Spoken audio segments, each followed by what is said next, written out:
आज मैं आपको दुनिया के बदलते हुए हालात में पाकिस्तान की अहमियत, अमेरिका के बदलते हुए तेवर, यूरोप की शिकस्त, ज़ेलेंस्की की शिकस्त, इंडिया अगर नहीं समझा हालात को तो उसकी भी शिकस्त, और इसके अलावा जो तब्दीलियां हो रही हैं दुनिया के अंदर, उसके बारे में मैं आपको बताने जा रहा हूं, जिसकी डिटेल ये है। आज मैं ऐसी अहम पॉइंट्स आपके पास लाया हूं जो इंतहाई अहम है और गौर करने वाले, अकल रखने वाले, गहराई की सोच रखने वाले वो सारे समझ जाएंगे कि मामला कौन सा रुख इख्तियार कर रहे हैं। बदलते हुए हालात जिस तेजी से बदल रहे हैं, उस सिनेरियो को मैं आपके सामने पेश कर रहा हूं। नंबर 1, चीन का इंडिया के साथ खड़े होना। चीन का इंडिया के साथ खड़े होने का इंडिया को कोई फायदा ना होगा, बिल्कुल। उसकी वजह यह है कि चीन की और पाकिस्तान की इतनी गहरी दोस्ती है कि जिसका कोई हिसाब नहीं। हां, चीन इंडिया से तिजारत जरूर करेगा, चीन इंडिया से फायदा जरूर उठाएगा, लेकिन क्योंकि उसकी इंडिया से इतनी लड़ाई है एरिया पे और इंडिया ने बड़ी देर कर दी। अगर इंडिया ये चीज पहले स्टेप लेता तो फायदा उठाता। चीन अब फायदा जरूर उठाएगा इंडिया से, लेकिन इंडिया को फायदा ना होगा, ये याद रखिएगा, क्योंकि उसने बहुत देर कर दी चीन के पास आते आते। नंबर 2, रूस का इंडिया को शाबाश देना।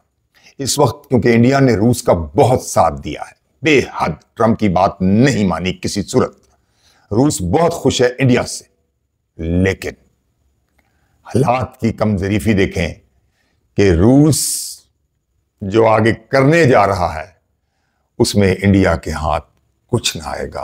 और उसकी वजह यह है कि रूस, ये ट्रंप जो वहां गया है, वो मामला, जो मीटिंग हुई है, उसमें कुछ मामले ऐसे हुए हैं जिससे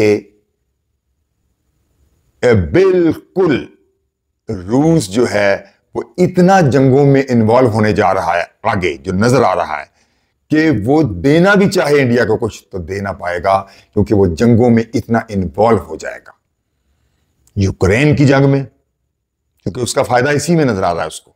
अभी आपने देखे कितनी जबरदस्त अटैक किया है और उसमें ईरान ने कैसा साथ दिया है। ईरान के कैमकाजी ड्रोनों ने तबाही मचा दी है यूक्रेन के अंदर, और रूस ने बता दिया है कि मैं कितनी बड़ी ताकत हूं, मुझे ना छेड़ा जाए, मेरे से पंगा ना लिया जाए। तो अब जो इंडिया ने ये किया तो बहुत कुछ है रूस के लिए, बेहद गहरा किया है, बहुत अच्छा किया है, लेकिन रूस ऐसी जंगों में कूदने जा रहा है कि देखें, इसी जंगों में यूक्रेन के साथ उसने ईरान को नाराज किया। ठीक है, कितनी दोस्ती है रूस की ईरान के साथ।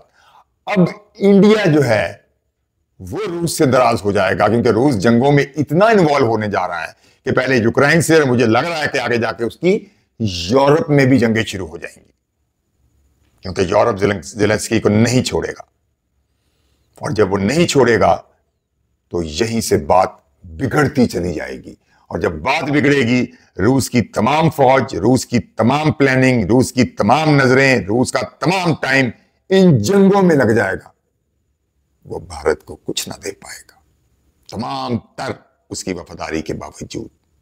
गौर करें। अगली बात है ट्रंप का रूस और यूक्रेन में फंस जाना और कोशिश करना कि रूस का साथ दिया जाए। अब यह भी बड़ी अहम बात है, और लगता ऐसा है कि जैसे ट्रंप और रूस करीब आ गए हैं। ट्रंप अपना मुफाद देख रहा है, और वो देख रहा है कि रूस की बात उसको समझ आ रही है कि रूस के साथ मिलकर वो बहुत फायदे उठा सकता है। आर्टिक ओशन में, मैं ये बात पहले भी कह चुका हूं, और इवन ऑयल गैस निकालने में, क्योंकि ट्रंप इन चीजों में बहुत इंटरेस्ट रखता है। ट्रंप अमेरिका को बहुत आगे देखना चाहता है, ट्रंप अमेरिका के कर्जे उतारना चाहता है। तो अमेरिका क्योंकि इस वक्त कर्ज ख्वाह है और $1 ट्रिलियन का कर्ज ख्वाह है, उसके पास कोई रास्ता नहीं है, तो उसकी कोशिश होगी। और जिस तरह रूस ने उसको ड्रैग किया है बहुत खूबसूरती से ट्रंप को, और ट्रंप को भी यही समझ आ रहा है कि मैं दूसरों की जंगों में क्यों पड़ूं, तो उसने, आप देखें कि उसने ज़ेलेंस्की को बुला तो लिया, लेकिन कहा क्या कि अगर तुमने बात नहीं मानी तो लड़ो, मरो, जो मर्जी करो, ट्रंप उसको छोड़ देगा। नजर यही आ रहा है। वो इवन यूरोप की भी परवाह नहीं करेगा।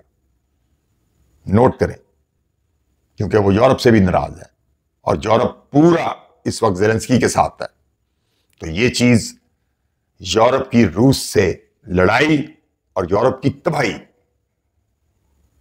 समझ लें इस बात को बड़ी गहराई से कि अमेरिका अगर बीच में से निकल गया तो ना यूक्रेन कहीं खड़ा है, ना यूरोप कहीं खड़ा है।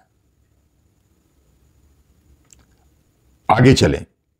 यूरोप का ज़ेलेंस्की को आज साथ देना, यूरोप इस वक्त ज़ेलेंस्की को भरपूर साथ दे रहा है, भरपूर, पूरे तरीके से कि हम तुम्हें शेर बनाएंगे। और ज़ेलेंस्की की सबसे बड़ी बेवकूफी है कि उसने बाइडेन के दौर में अमेरिका की बात मानी और उसके बाद उसने यूरोप की बात मानी और उसने अपना पूरा मुल्क तबाह कर लिया। रशिया की बात बिल्कुल सही थी कि वो अगर ये गारंटी दे देता कि नेटो को यहां नहीं आने देगा, यूरोप में नहीं शामिल होगा, एक बफर स्टेट बन जाएगा, तो आज जो जंग आप देख रहे हैं ये जंग ही ना होती, बिल्कुल। और यूक्रेन बहुत फलता फूलता। लेकिन मैं इसमें ज़ेलेंस्की की बहुत बेवकूफी समझता हूं कि उसने बहुत बड़ी मिस्टेक कर गया है जो उसने उस दौर में बाइडेन की बात मानी और उसके बाद यूरोप के साथ मिल गया। अब जो उसके साथ होने जा रहा है वो नोचता दीवार है और वो बहुत नुकसान उठाएगा। ये आप देखें दुनिया कैसे कैसे रंग बदलती है, हालात किस तेजी से पलटा खा रहे हैं। आज का दुश्मन कल का दोस्त, कल का दोस्त आज का दुश्मन, सब कुछ पलट रहा है। इन हालात में पाकिस्तान की अहमियत बहुत बढ़ जाती है। पाकिस्तान के हाथ में ट्रंप का इक्का आ जाता है। आप जानते हैं जो कार्ड्स खेलते होंगे कि ट्रंप के इक्के की बहुत अहमियत होती है।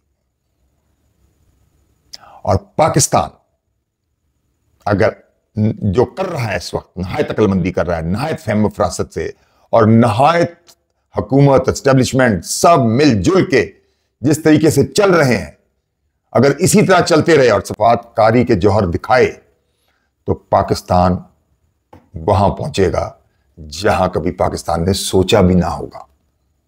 बेहतरीन मौका है सर पाकिस्तान को इन हालात से फायदा उठाने का। पाकिस्तान को और यह चाहिए कि यह बेहतरीन मौका है कि वो, जैसे उसने एक जमाने में पहले अमेरिका के लिए चीन का दरवाजा खोला था, अगर आपको याद हो, गालिबन निक्सन का दौर था, और पाकिस्तान ने कैसे उसे चीन पहुंचाया था, कैसे ताल्लुकात बनवाए थे उनके। अब दोबारा मौका ऐसा है कि पाकिस्तान यहां पे अगर रोल अदा कर जाए कि अमेरिका और चीन की दोस्ती करवा दे, इसी को मैं ट्रंप का इक्का कह रहा हूं। सब कुछ बदल जाएगा, क्योंकि जान ले ये कि ट्रंप ने बड़ा प्रेशर डाला है, टैरिफ के मामलात में बहुत प्रेशर डाला है, लेकिन कुछ हासिल ना हुआ। यानी चीन के ऊपर बहुत प्रेशर डाला है, लेकिन सब रिबाउंड हुआ, कुछ हासिल ना हुआ। अब उसको भी समझ आ गई है कि तिजारत अगर करनी है, सबसे जबरदस्त तिजारत वो चीन से ही होगी, क्योंकि सबसे ज्यादा रेल मिनरल जिसमें ट्रंप का बड़ा इंटरेस्ट है वो चीन के पास है, और सबसे ज्यादा ट्रेड में इस वक्त चीन आगे जा रहा है। और वो चीन के बगैर उसको नजर आ गया है कि तिजारत नहीं हो सकेगी। तो लामहला पाकिस्तान को बेहतरीन मौका है इस वक्त, और मेरा ख्याल जाती ये है कि पाकिस्तान ये सोच भी रहा है कि वो चीन और अमेरिका की दोस्ती करा दे, और ये मुझे होती भी नजर आ रही है।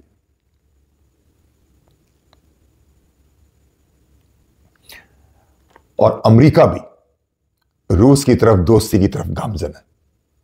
देखिए कैसे हालात पलट रहे हैं, क्योंकि उसको भी समझ आ गया कि पराई जंग में कूदने का कोई फायदा नहीं। जो मिनरल उसने लेने हैं ना, हो सकता है उनका फैसला भी हो गया हो, वो रूस से ले लेगा। रूस को वो गो हेड दे देगा, या रूस को कोई इशारा कर देगा, या रूस से हो सकता है सब तय कर लिया उसने कि 50-50 मिनरल यूक्रेन के, या हो सकता है कि वो प्यूटन ये चाहे कि तुम सारे मिनरल ले लो, लेकिन मेरे से तिजारत करो, दोस्ती करो। और ये खेल ऐसा हो जाएगा जैसे शय मात होती है, यूक्रेन को ऐसी शय मात होगी कि उसको कुछ समझ नहीं आएगा। बिल्कुल ये हालात ऐसे बदल रहे हैं।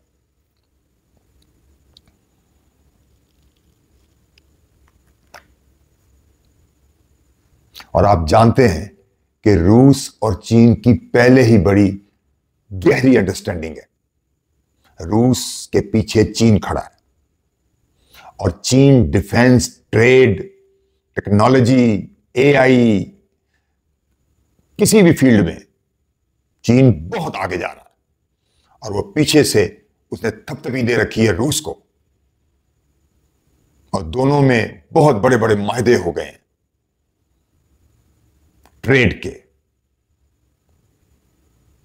तो ये दोनों माहदे, उनके आपस के, उनकी दोस्ती आपस की और गहरी होती जाएगी वक्त के साथ, जो नजर आ रहा है दुनिया के हालात।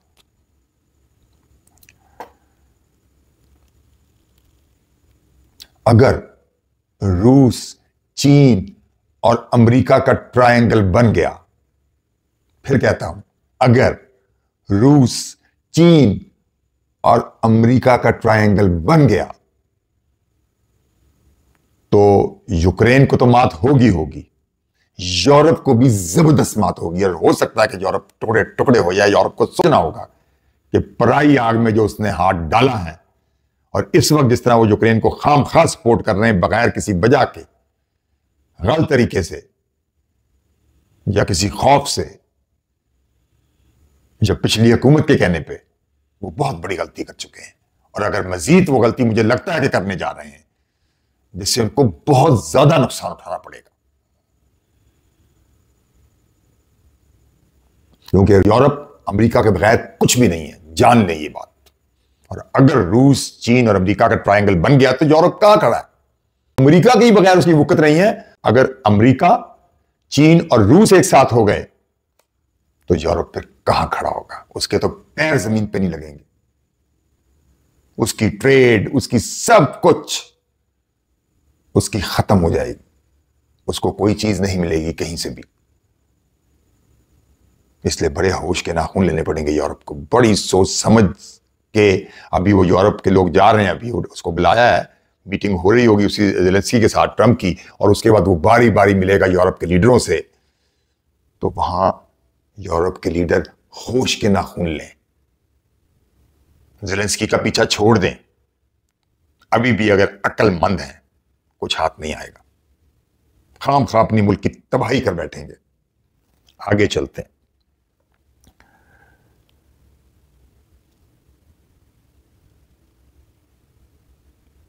रूस, मैंने पहले भी कहा, और यूरोप और यूक्रेन की जंग नागुरेज होती हुई नजर आ रही है, कि ये होती हुई नजर आ रही है। जो हालात जिस तरह पलटा खा रहे हैं, तो इसमें यूरोप के लिए यही है कि होश के नाखून ले, और ज़ेलेंस्की अब भी अगर होश में आ जाए और जिद ना करे, वो अमेरिका को इंतहाई नाखुश कर रहा है। पहले भी गया था, काले कपड़ों में चला गया, जब ट्रंप बड़ा नाखुश हुआ उसने बहुत सुनाई। अब फिर भी वो सुना है कि उसी लिबास में जाने का सोच रहा है। तो आप सोचें कि पहले ही ट्रंप उससे बहुत बददिल है, अब क्या होगा? वो उसको कोई गुड न्यूज देगा? No, not at all. बहुत बड़ी गलती कर रहा है, पूरा मुल्क तबाह कर रहा है। अगर अकल का से काम ले, हिकमत से काम ले, तो अभी भी कुछ नहीं बात ऐसी बिगड़ी कि जंग भी रुक सकती है, उसका मुल्क भी बच सकता है। लेकिन लगता नहीं है कि वो अपनी जिद से बाज आएगा। तो जिद जो करते हैं, तो जिद का अंजाम आपको पता है। जो दरख्त अकड़ में रहता है, आंधी चलती है तो वो टूट जाता है।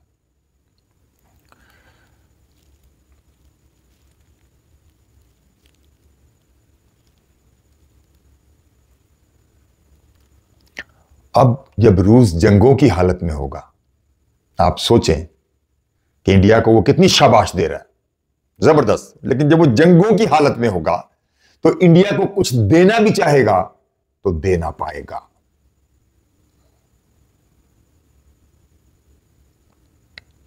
तो इंडिया को अपनी फॉरेन पॉलिसी पे बहुत गौर करना पड़ेगा। इंडिया इस वक्त बहुत खतरनाक पोजीशन में है, उसे बहुत सोच समझ के कदम उठाने चाहिए, या कुछ ऐसी चीजें करनी चाहिए जो कोई तब्दीली हो, लेकिन लग नहीं रहा। लग ये रहा है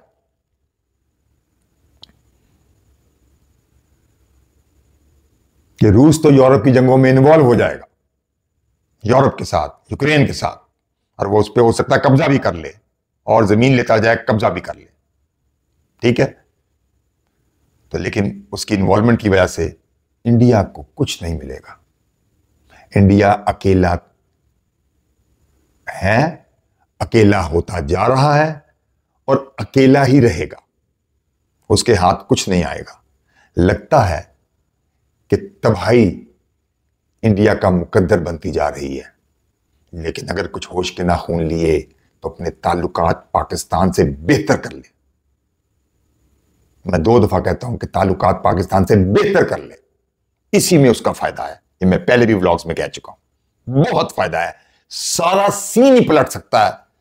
जिस तरह वो अकेला है, उस तरह वो बहुत लोग उसकी तरफ आ जाएंगे अगर पाकिस्तान से उसकी दोस्ती होगी। ये नुक्ता बहुत अहम मैं बता रहा हूं।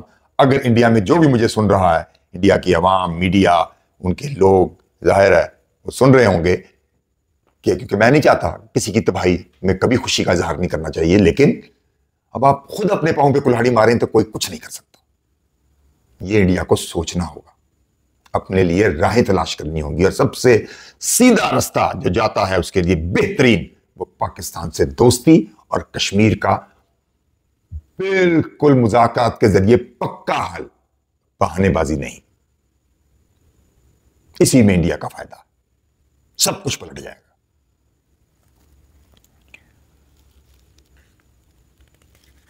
ट्रंप यूरोप से भी नाराज है, भारत से भी नाराज, भारत से तो बहुत ही नाराज है। वो उस पर टैरिफ लगाया जा रहा है, और भारत होश के नाखून नहीं ले रहा, उसको समझ नहीं आ रही। वो दाएं बाएं हाथ पांव मार रहा है, भाग रहा है दाएं बाएं, लेकिन अकल से काम नहीं ले रहा। लगता है अकल उसकी गुम हो गई है। बहुत बड़ी गलती कर रहा है, बहुत बड़ी। क्योंकि जब आप सफारती महाज पे हार जाएं, जब सारी दुनिया आपके खिलाफ होती जाए, तो आपको क्या करना चाहिए? आपको वो रास्ता अख्तियार करना चाहिए जिससे हालात बिल्कुल पलट जाए।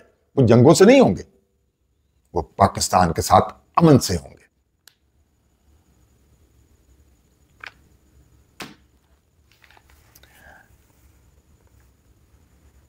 पाकिस्तान को ऐसा मौका कभी नहीं मिलेगा जिस तरह ये हालात तेजी से तब्दील हो रहे हैं, और पाकिस्तान की माशाअल्लाह ला कुव्वत इल्ला बिल्लाह बेहतरीन हिकमत अमली चल रही है। अगर इसी तरह चलती गई तो वो इतना फायदा उठा सकेगा इंशाअल्लाह कि जो कभी पाकिस्तान ने सोचा भी ना होगा। ये मैं बहुत गहरी बात कह रहा हूं, और गहरी बात समझने वाले समझ गए होंगे। लगता है अल्लाह पाकिस्तान पे बहुत ही मेहरबान है। सिर्फ थोड़ा पाकिस्तान को प्रॉब्लम है कि अंदरूनी तौर पे जो मामलात हैं पाकिस्तान को उसको जितनी जल्दी हो सके ठीक कर ले। ये बहुत जरूरी है, बहुत जरूरी कि इसको ठीक कर ले। इनको ठीक करना बेहद जरूरी है, मैं बार बार कहता हूं, फिर कहता हूं। और यही पाकिस्तान का ड्रॉबैक है, वरना पाकिस्तान का सितारा चमक रहा है बहुत जबरदस्त तरीके से। और अगर पाकिस्तान ने ये अंदरूनी जो मामला पाकिस्तान की चपकलिश अंदर चल रही है, अंदरूनी, इसको ठीक कर लिया तो पाकिस्तान को दुनिया की उभरती हुई ताकत से कोई भी नहीं रोक सकता। गौर कर लें इस बात को सब, इंशाअल्लाह।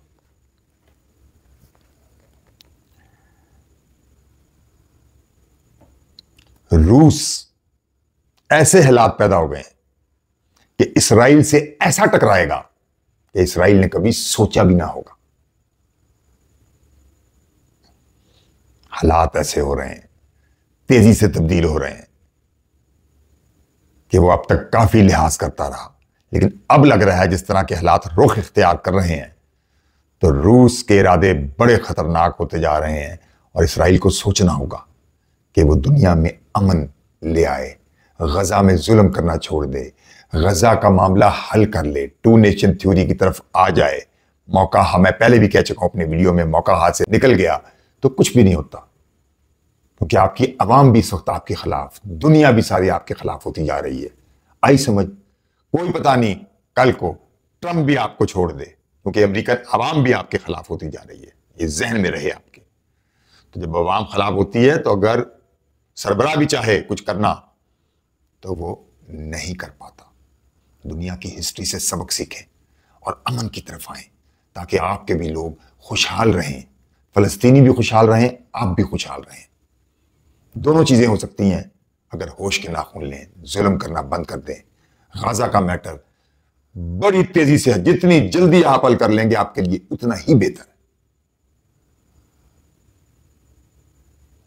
वरना आपका बहुत नुकसान होगा।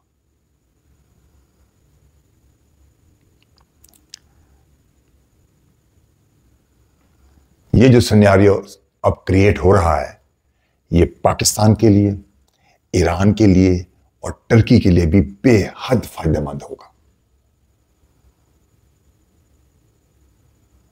क्योंकि जैसे माशाल्लाह इनके ताल्लुकात बढ़ते चले जा रहे हैं और दुनिया में जो तब्दीलियां आती जा रही हैं, उनमें ये तीनों मुल्क बहुत फायदा उठाएंगे। और मैंने पहले भी कहा था कि पाकिस्तान को यहां भी कोशिश करनी होगी कि जैसे चीन को जोड़े अमेरिका से और टर्की को जोड़े ईरान से, मजीद बहुत जरूरत है, और आरसीडी को दोबारा बहाल करें तो बेहद फायदा हो जाएगा। हालात जिस तेजी से बदल रहे हैं, इसमें यह बहुत जरूरी है कि आप टर्की और ईरान के ताल्लुकात और मजबूत कर दें। टर्की तो हमारा बहुत बेहतरीन भाई है, दोस्त क्या है, भाई है। ईरान भी अब इसी तरफ बढ़ रहा है, और टर्की ईरान के भी अगर ताल्लुकात बेहतर हो गए तो कुछ मुश्किल नहीं, मेरे इस अल्फाज को बहुत गहराई से समझें, कुछ मुश्किल नहीं।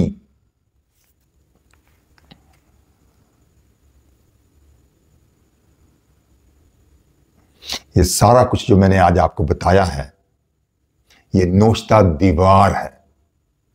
दुनिया के हालात, मंजरनामे, जंगें, तब्दीलियां, तेजी से होती हुई तब्दीलियां दुनिया में, ये जो इशारे दे रही हैं, जो गहरी सोच रखते हैं, अक्लमंद हैं, उनको समझ लेना चाहिए और इनसे फायदा उठा लेना चाहिए। जो फायदा उठा गया वो उठा गया, और जिसने देर कर दी, जो सोचता रहा वो सोचता ही रह जाएगा।